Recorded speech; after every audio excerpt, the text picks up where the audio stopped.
Құрметті көрермендер, бүгін біз сіздермен бірге үй жағдайындағы оңай әрі тез пісетін палау дайындайтын боламыз. Оған 4 сәбіз, 1 пияз алып, пиязымызды ұсақтап турап дайындап аламыз.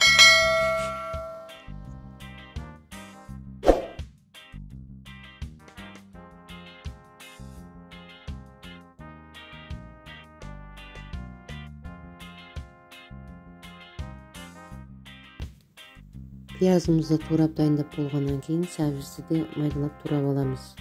Біздің жасап жатқанымыз үй жағдайындағы қарапайым палау.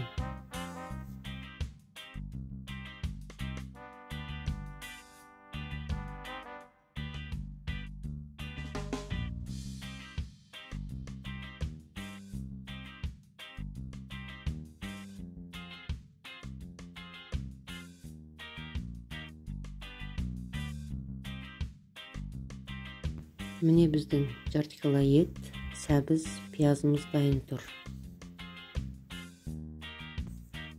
Қазанға сұйық майымызды құйып, бірінші пиязды қуырып аламыз.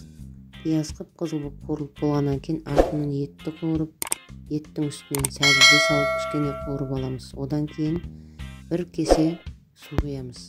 Өйткені біз бүгін 1 килограмм палау жасайын деп тұрмыз.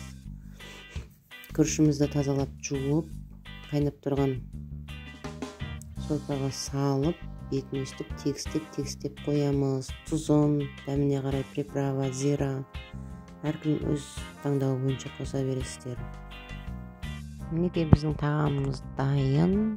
Сіздерге ас болсын, лайк басып тіркеліп қойыңыздар.